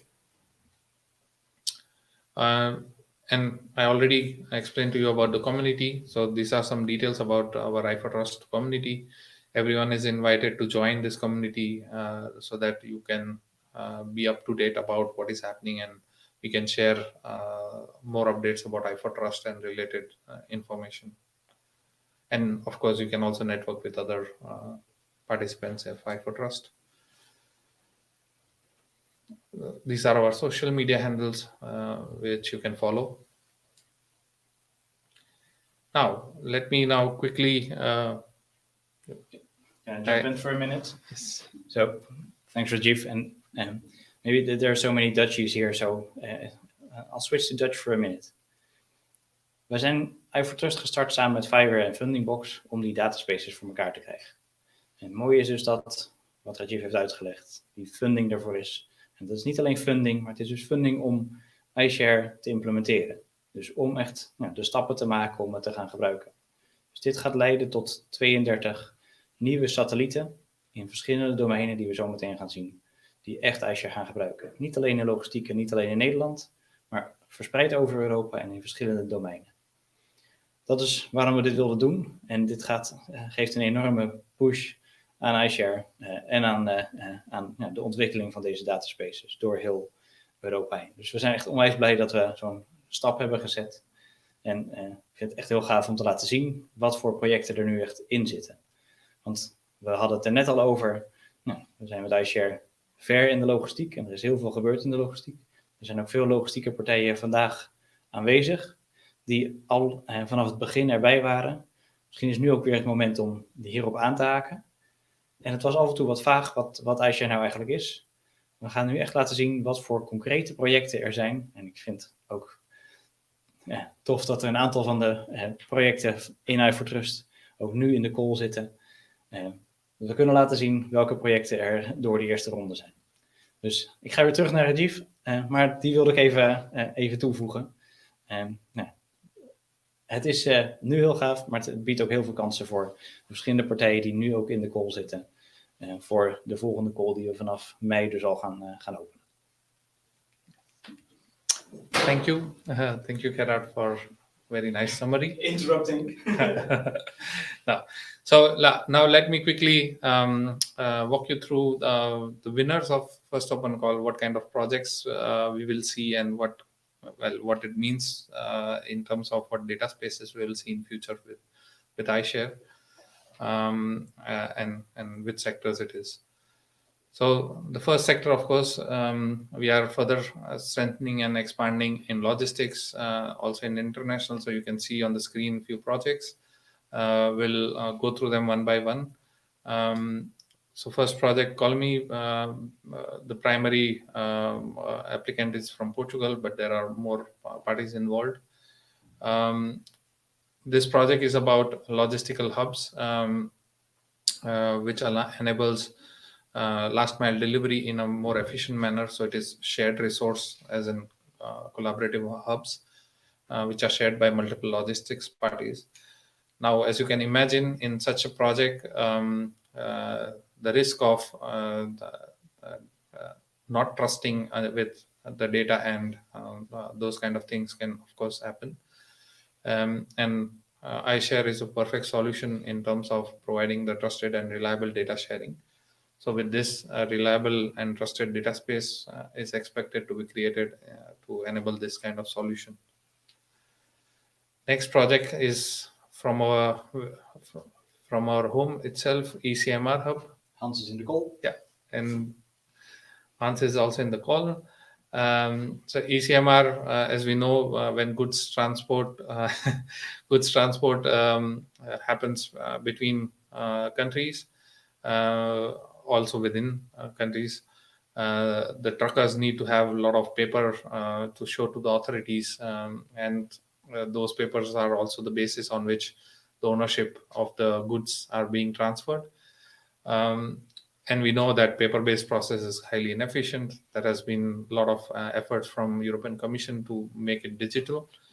But we have seen that in the market, it's all fragmented. So with this project, the aim is that the fragmentation is killed by creating a data space for CMR, ECMR, and all the ECMR players interoperate in a standardized way and can trust each other. But not only ECMR players, but also the government authorities can digitally accept the documents based on this process. Colora's Joris is in the call. Yeah, another project where Netherlands is involved. Its main objective is to create transparency amongst the stakeholders in the logistics supply chain, and reduce the carbon footprint. They have come up with a very innovative solution, and their aim is towards making supply chain 4.0 a reality, which of course will also be based on I4Trust and iShare trust framework, and that itself will enable trusted data sharing among the key stakeholders. Quickly moving on, DV4CUL, very cryptic abbreviations, but this project also is on the logistics, but it's in the urban freight, again, more closer towards last mile delivery and operations. They want to optimize that part by bringing collaboration amongst the logistics parties and having proper framework or agreement or rules around this, and asking the logistics parties to collaborate. So obvious need a trusted data space where these organizations can join and share data with each other. Now let's look at the other projects in other sectors. It's the smart agriculture. Here as well, we have got few projects on the agri space for trust coming from Greece. Its target is about the climate change. In the agriculture, we have seen that weather change impacts, of course, the agriculture industry a lot. The farming is impacted because of varying weather. They want to make possibility by providing solution that there are a lot of IoT sensors which provide weather information and forecasting on that weather information. But right now it's quite fragmented. They want to standardize and bring that and break the data silos that are currently there in this farming industry, and that they will do by creating a data space within I4Trust, where all these participants can share data in a trusted and standardized manner. Another agriculture project, it's where again the IoT systems and AI-based forecasting models are going to be used to help minimize the quality or improve the quality and minimize the wastage of the agriculture food or farming. And for that as well, of course, there is a lot of data that is available from current sensors, but they want to break the silos and exchange that data based by creating a data space for that. Agro trust. This is about the trust in the food chain. The tracking of the food is in when certain organization or seller claims that this food is from this source and it was organically grown and things like that. There's lack of trust because anyone can claim that, but there is no proof of it. So with this project, the idea is that at every touch point in the whole, from growth to the market of the food product, they will involve all the stakeholders in the data space so that they can provide data at the right moments, and it is in a trusted manner so that verification by citizens is possible. Another similar but specifically focusing on the wine industry. Everyone likes premium wines. So this is going to track specifically in the wine industry the process of the wine and the growth and the storage and fermentation, whatever process it is, and share that on particular product of wine. Again, by creating of data spaces. Gerard, do you want to? Yeah, so we're looking at the time where we're ending. So maybe it's good to quickly step through the slides, and we'll share the slides later on with everyone. So Yeah, sure. Read maybe step by step, click them through, and then a short explanation. Yes, Just looking at I'll try my best. Yes. Okay. Another project, but this is on the meat supply chain, livestock farming. Again, with data space, they want to enable tracking of all the relevant information. Then we have few projects in the smart cities environment, CO2 Mute, which is aspires to promote alternative mobility services based on sharing data because they want to reduce the carbon footprint of private consumers, and they want to promote them to use public transport more. iGreenport, which is an initiative to measure the seawater quality in the port areas so that our marine life is not, we can study more about our marine life and stop further damage to it by keeping eye on the pollution. SLAM, another touch base initiative, is about smart cities, enabling a lot of information sharing using a simple lamppost that we see across the country, making it multi-purpose and enabling further services based on smart cities. So I'll skip through these slides. And the next one, smart energy, will be taken by my colleague. Yes, real quick introduction. My name is Christian, iSHARE Foundation Employee Relationship Manager. DSWU, they're aiming to reduce the CO2 emissions in the building sector. They're doing this by providing or collecting data about building features like window thickness, wall thickness, etc., combining it with the energy consumption and in that way sharing the data in the data space and making it reduce CO2 emissions in the building sector by providing more efficient investments in buildings. Yes, quick. Thank you. Yes, thank you, Christian. So that was it about I4Trust for today. Well, the session 2 was for further details. We'll skip through that. I'll hand it over back to Gerard. And now we are going to launch our new website. Indeed, in the last few minutes of this session, and thanks for everyone bearing with us and staying on board while we flip through so many contents and so much details. Maybe quickly in Dutch. Het is gaaf om te zien dat er verschillende van de projecten nu ook in de call zitten. Hans, Maurice, Arjan zag ik volgens mij ook voorbij komen. Gaaf dat het programma dus werkt voor Europa, maar ook voor Nederland en dat we dit echt vooruit krijgen. Maar dat betekent natuurlijk ook dat we echt anders moeten gaan communiceren. Anders moeten gaan laten zien wie we zijn, wat we doen als iShare. Ook met de stap die Sjoerd net heeft gedeeld. Dus dat is ook waarom de noodzaak er was om over te stappen naar een nieuwe website. Waar we het makkelijker maken voor iedereen om met ons te verbinden. Ik wilde Tisa vragen om dat aan jullie te introduceren en daarmee ook de nieuwe website te lanceren. Tisa. Thank you, Gerard, and thank you, everyone. I will be quick as well, but first let me introduce myself. My name is Tisa, and I joined in November 2021, and I'm the marketing lead of the iShare Foundation. So, back to the website. Yeah, I was a bit nervous before, so this is the comment.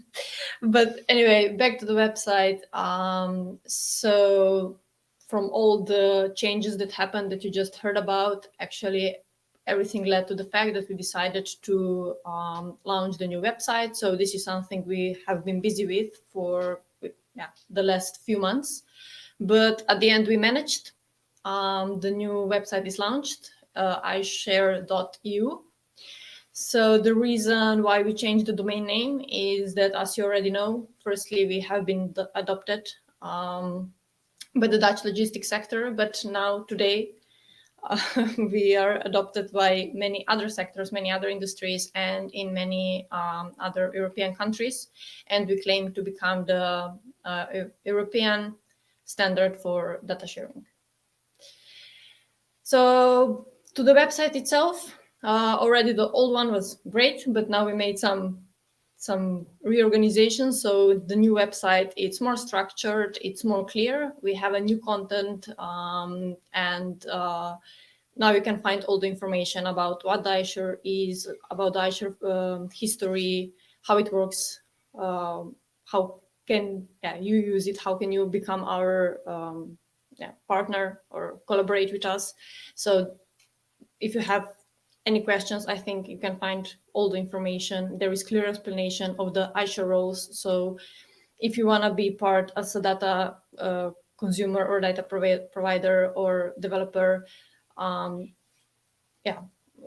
there is a clear explanation how to do that, how to become part of us.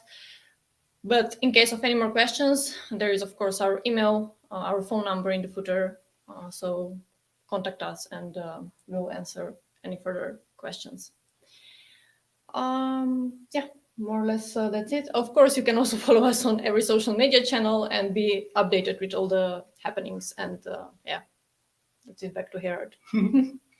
Well done, Tisa. Thank you very much. And indeed, was major work that we've spent, and the time we spent on simplifying it, especially for all the followers in Europe and all the parties that we now work with, and really getting to iShare.eu, because that's the whole point. That's why we're here on the 2nd of 22 with iShare.eu, and we're super proud of where we got and what we have to share.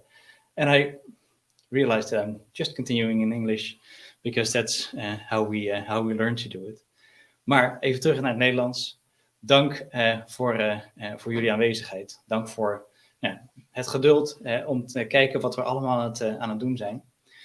Als je naar de nieuwe iShare site gaat, staat er ook onderin een Slack linkje. Dus je kan ook direct aansluiten aan onze Slack kanalen. We hebben het forum staan. Er zijn allerlei mogelijkheden om de laatste inzichten te verkrijgen.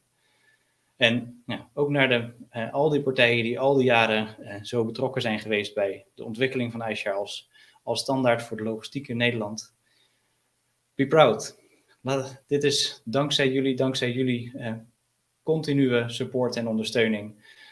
Want anders had dit natuurlijk nooit gebeurd. Al die partijen die ook nu nog steeds op de nieuwe site staan. Het is dankzij jullie, dankzij de topsector logistiek, dankzij de Europese Commissie, dat het vertrouwen er is dat een trust framework cruciaal is voor de toekomst van het digitale vertrouwen en het digitale samenwerken tussen organisaties. Dat is waarom we hierin blijven geloven. Dit is de purpose waar iShare voor staat. En we willen jullie heel graag meenemen in die reis en met die reis, zodat dat voor iedereen betekent dat jij controle hebt over jouw data. Want dat is waar het om gaat. Dank voor nu, dank voor jullie aanwezigheid. En ik kijk uit naar de vervolgstappen. We gaan vanaf nu ook vaker communiceren. We moesten even door deze hobbel heen met alle veranderingen die jullie nu gezien hebben. En we gaan nu vaker communiceren over wat er gebeurt. Maar als je vragen hebt, reach out en we zijn er voor jullie. Tot zover, fijne avond en tot snel. Bye bye. Bye bye.